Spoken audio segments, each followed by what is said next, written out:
My name is Brian. I'm a student studying public relations in the University of Jomo Kenyatta of Agriculture and Technology. I'm based in Kenya. I like to do inclusive youth-based programs that can actually activate them in reaching out to communities and actually changing the perspective on how they view the environment, the ecosystem, and the general public as a whole. And I would like to create awareness about the equalities and the coexistence that we can have with the nature, our surrounding natures, the environment, and the wildlife as a whole. So it is through us as individuals to take a change and to make a platform for our younger youths and generalized population to actually take a chance and change the system that we've had through generations and make a difference for our future. When you hear the term public value, what three things spring to mind? For me, it's actually empowerment, the environment, and the society actually.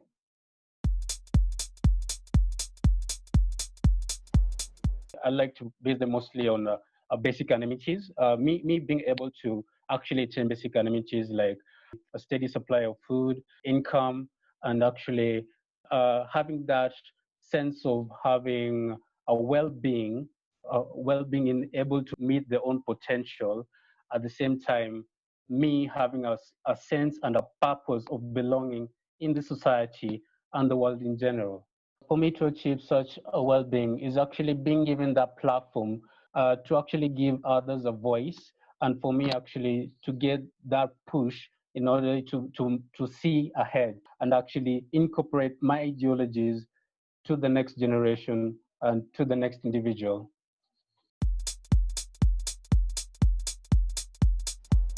For my community is basically coexistence.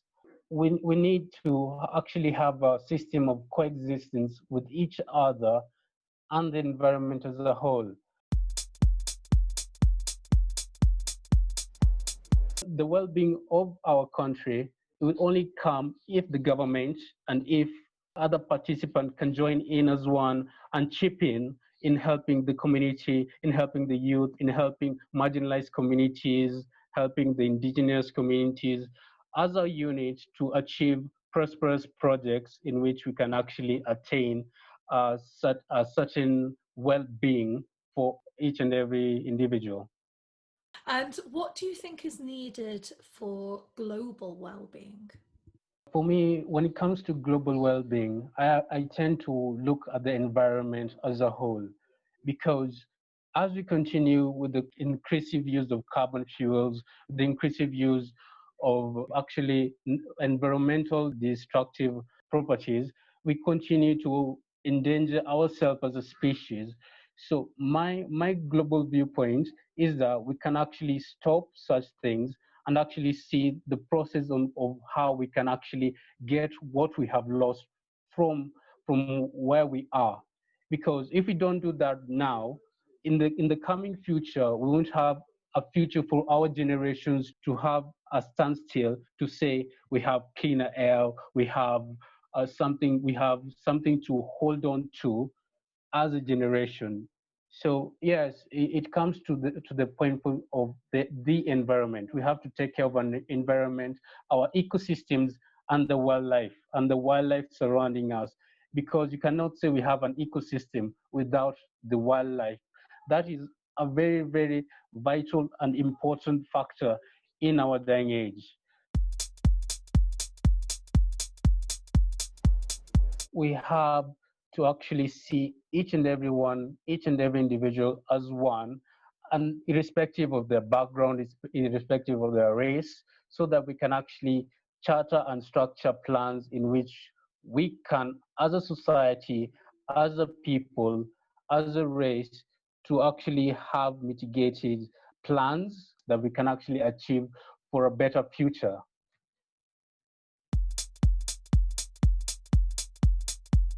This is a tough one. As it actually comes, my worst and possible outcome of the future is that us leaving our next generations living in a post-apocalyptic world in that you have to struggle for air. There are no greeneries anywhere. Animals have gone extinct, and us as a species are nearly also going extinct because the scarcity of food, etc. So when it comes to that, you get a gradual feel that we are nearing that extinction level catastrophe if we don't do something right now in this generation. And Brian, Yeah. on a more positive note, what is the best future scenario that you can imagine? My best future scenario can actually see as a utopia that actually incorporates the environment with our daily living, with the technology, with our infrastructure, with each and every bodily form that we can actually get to incorporate the environment and the wildlife surrounding us in a prosperous future. Yes, we must have greenery in our future, a utopia purely, purely made of wildlife and greenery. That is an awesome utopia for me. And what can you do personally and other young people around the world to to help towards this positive vision? We need to do more activism. We need to walk the streets, create more awareness about what is going on, and actually get the whole population to join in and to join hands for a greener future. Brian, what is the role of youth in shaping the future? For me, the youth are the bridge to innovation. They are the next people who will make the world a better place for their children and us as an elderly when we get there. Because the youth of today will patent the world of tomorrow. Because through innovative practices, through participation, through education, etc., we can actually see the youth of today can actually get to Mars. They can actually make the world an eco-friendly environment for each and every individual, you and I included.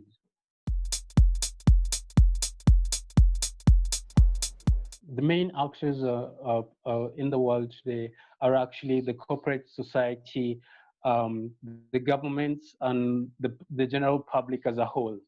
Because it is through the public eye and voice that we can actually make a change, a systemic change that can actually see a future of tomorrow emerge as we are still here.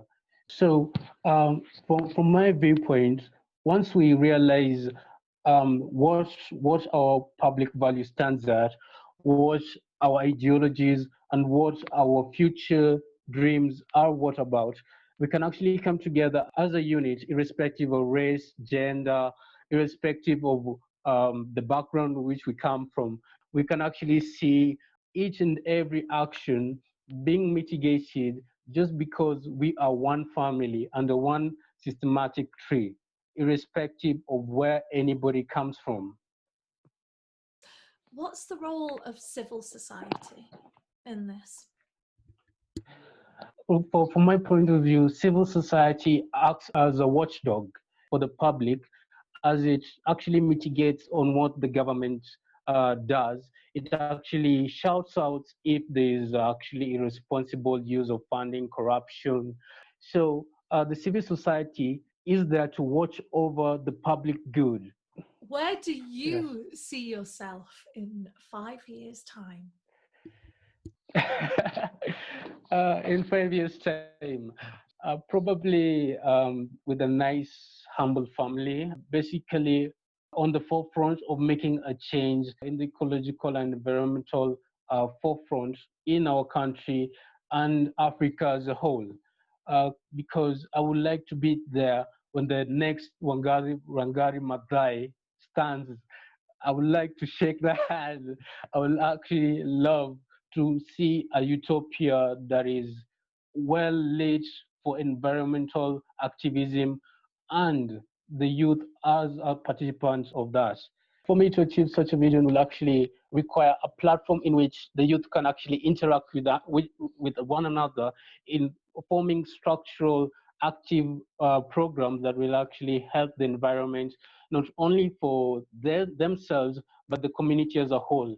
Do you Yeah. feel listened to by older generations?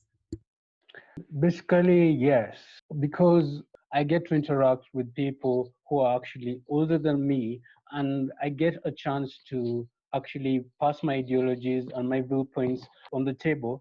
But I feel when I talk, my point actually reaches across the room and can actually get feedback, and actions will be mitigated after what I've said, because it's very, very, very, very, very interesting for a person of my age to actually get such a platform to being listened to.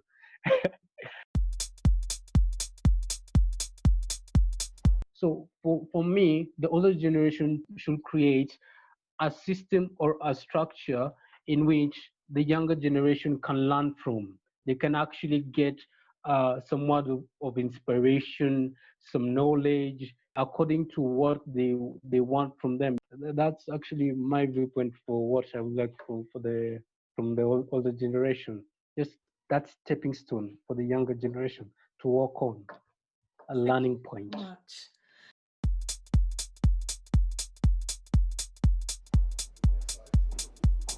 So far, what I've learned through watching of video vlogs and actually from some of my friends who are in Europe, the problem is most youth individuals actually do not feel like the older generations listen to what they're trying to say.